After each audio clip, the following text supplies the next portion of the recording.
Hello, my name is Richard Rodriguez, and this is the code review for the 204060 Grid EA. The product owner, as well as the mentor, is Dr. Masood Sajjadi.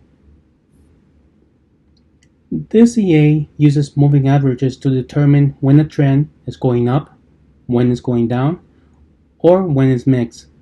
He uses this information to decide when to buy or when to sell. First, let's go over the input parameters. Input parameters are denoted by the keyword extern, as the original source comes externally when we set the input parameters on the table. The first one is the magic number grid. Although this one has the word grid in it, it still refers to the magic number, which is a unique identifier so that this EA can differentiate its trades from others. The next one is lots. Lots is a percentage of units to buy/sell. When trades are favorable, then lots increases. However, when it's going down, it decreases. Consider the spread allows our EA to consider the lower digits of the trade, usually in the hundred thousandths. The next one, grid size, refers to the number of pips between orders. Base take profit is the max number of ticks that are allowed to pass before executing a sell to take profit. Slippage is the maximum points away from our desired price. Grid steps is the maximum number of orders to place within the grid. Max grid max open each side is the maximum number of open positions for either long or short trades. Stop loss is used to override a stop loss as long as it's a non-zero value. Grid high defines a region in the grid as the highest point. Grid low defines a region in the grid as the lowest point. Trail stop works in conjunction with the trail stop function as a multiplier and expression. Fix all long stop loss, if set, will use the stop loss previously described. Fix all short stop loss, if set, will again use the stop loss value. Interval, update interval. Let us update orders at an interval of minutes or within a certain number of minutes. For one longs, if set, allows us to work with long trades. One shorts, if set, allows us to work with short trades. One breakout, if set, allows us to go beyond the set value for short trades. One counter, if set, allows us to go above the set value for long trades. In regards to profit rank 1, profit rank 2, and profit rank 3, if set, allows the profits to be ranked in the 20th, 40th, and 60th quantiles. Unbalanced equity long short controller allows the long and short lots to have control over the equity. Equity control lots allows equity variable to control the lots. Base lots is the starting or default percentage to take. This variable is used as a constant throughout the program. Base equity is the starting or default equity. This variable is used as a constant too. Close all with equity increase, if set, closes all orders when the equity increases. Close all with equity decrease, if set, closes all orders when equity decreases. Equity increase percentage. In long trades with an increasing trend, the equity to take is increased by this much. Equity decrease percentage. In short trades with a decreasing trend, the equity to take is increased by this much. Note 1. This is also an external value. It's only a string with custom formatting, which is not called or used anywhere in the program. Stop trade equity increase, if set, sets a breakpoint when the equity increases. Stop trade equity decrease, if set, sets a breakpoint when the equity decreases. Limit EMA 60, if set, uses the exponential moving average function over 1 hour. Use MACD, if set, uses the moving average convergence and divergence function. Use MA group if set uses a group of moving averages with different shapes to estimate a trend. Use stochastic if set uses the stochastic function over some period of time. Use SAR if set uses the parabolic stop and reverse indicator function. This function, SAR step, for this variable, is related to the USAR. If USAR is set, then the variable is passed as one of the parameters to the ISAR function. SAR maximum, likewise, if USAR is set, then this is the maximum step that the ISAR function can use. Close open positions, if set, allows the EA to close all open orders. And for close pending positions, as it says, if set allows the EA to close all pending orders. Now, I would like to go over the functions for this EA. First, the Internalization Function. Since this is an old EA, it uses the function init rather than on init. Init is straightforward as it only modifies value when the right market, in this case the euro-dollar, is set. After that it returns. Also, this function is called only one time. So if we see here, we are actually checking the current market.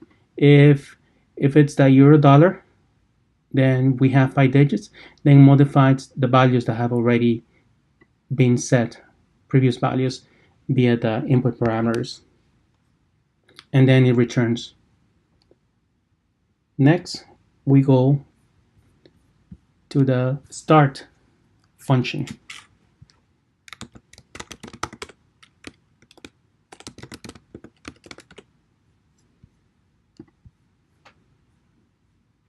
The function that runs the EA instead of on tick is called start, again because this is an old EA.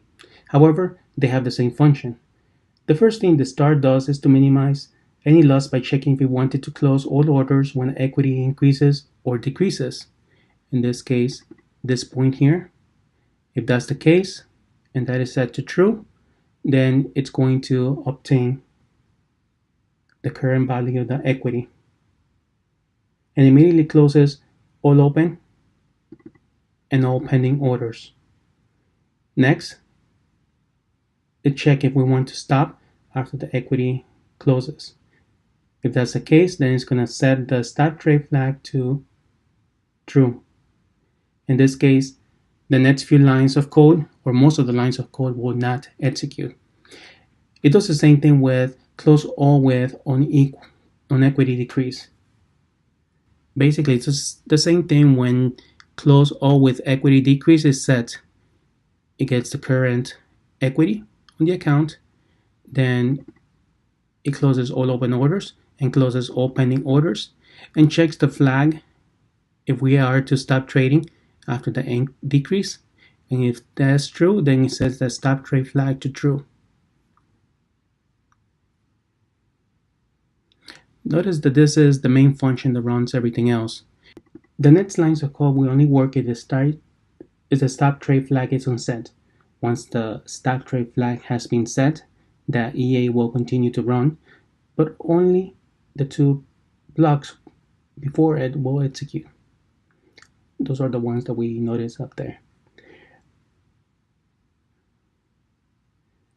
When the stop trade flag is unset and we reach the next interval based on the variable interval update, then it executes the next set of instructions. First, we get information on our trade. Then, based on the input variable, consider spread.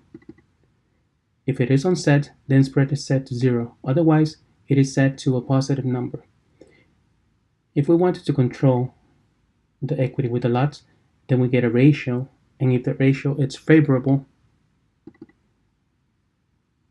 we increment the lots. Next, we do a count of all of our orders, long and short orders.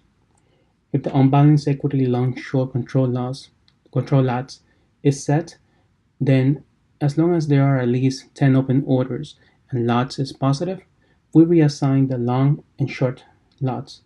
In the end, we are within a grid, so we must compensate the number of points. So if we increment long shots, we have to decrement short lots, and vice versa. Next is the trailing function. If the trail stop variable is a positive number, we go into the trailing stop function here. So if we go there,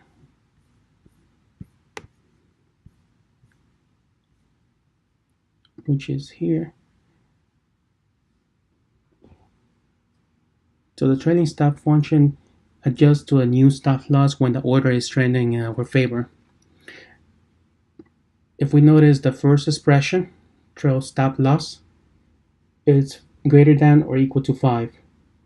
Even though the trail stop variable calls on the trailing stop function only if trail stop was greater than 0, we can see that here it doesn't matter. It doesn't go into the main body unless the value of the trail stop is at least 5 or greater. If the value is at least 5, then it traverses through all the orders.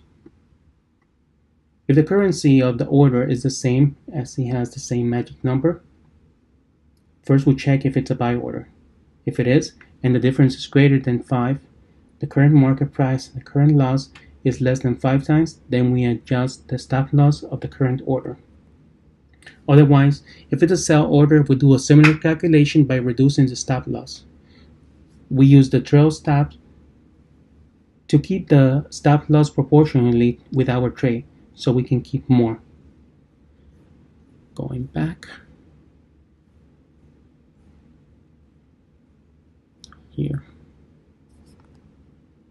Next, we set up the grid low and high points. We calculate a moving average over the next hour, which is later used.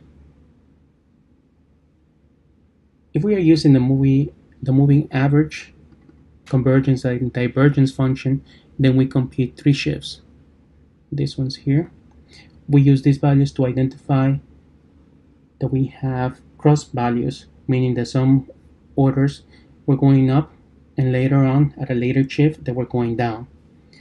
It also uses these numbers to check if there is a trend going up or going down.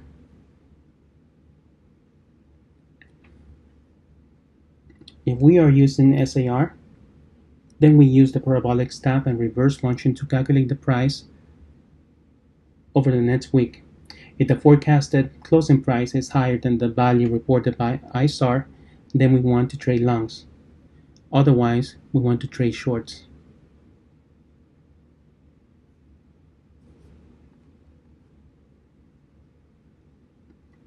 If use MA group is set, then we calculate 5 moving average on net 5, but this time with various shifts ranging from 5 to 200. If we see an unfavorable condition, then we close the short and long orders, as shown here.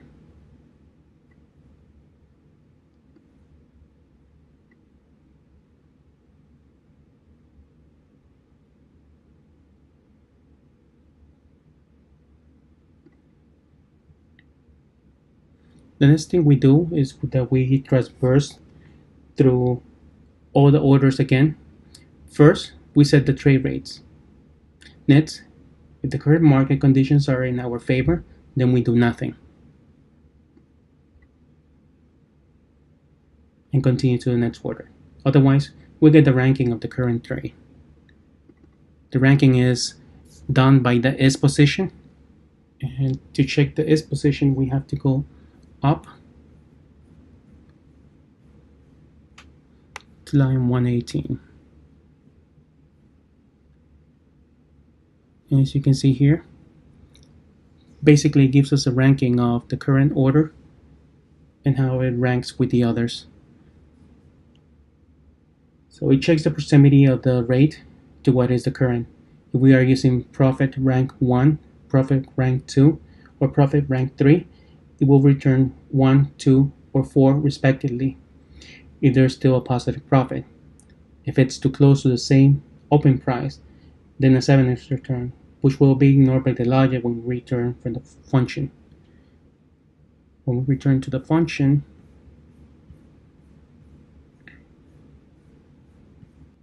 now based on the profit rank 1 and the value of check position rank, if we have reached profit, it will place this buy stop order and send the order.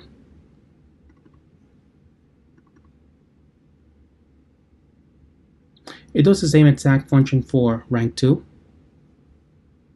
this here, and for rank 3.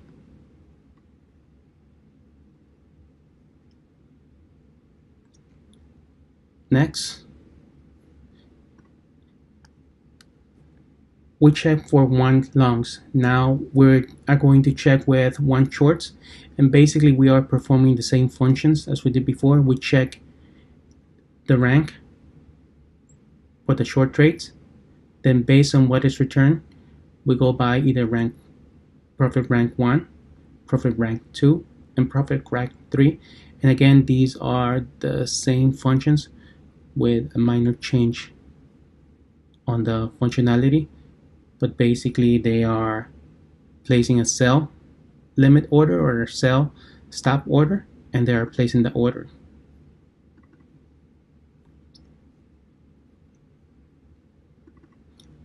In the end, if close pending positions is set, then we traverse through all the orders. If the order is a buy limit, buy stop, and a long trade, but it's decreasing, or if the order is a sell limit, sell stop, or a short trade, but it's increasing, then we remove the order. And here we finish with the start. This EA does not contain on the init or a finish function. So what can we grasp from here? Well, that there are some variables which are not used, such as the variable doit around the middle. This one is never used. Also, many of the nested if statements of the by levels made the code harder to read.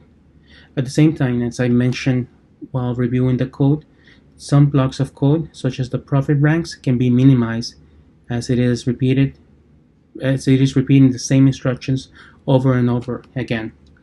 I think a lot of the parameters can be minimized from 42 to perhaps 30 or even less, and the code can be minimized, making it easier to read with for loops. And so I think that's one way that we can make it better to work. Also, at the same time, when we have the same code that is being repeated, but it has been done as a copy and paste, there exists the chance that we might actually put in the wrong formula in, and the logic will not be the same as that which we expect. If you have any questions, you can contact me at my email address, or the product owner or mentor at the email address provided as well. Thank you.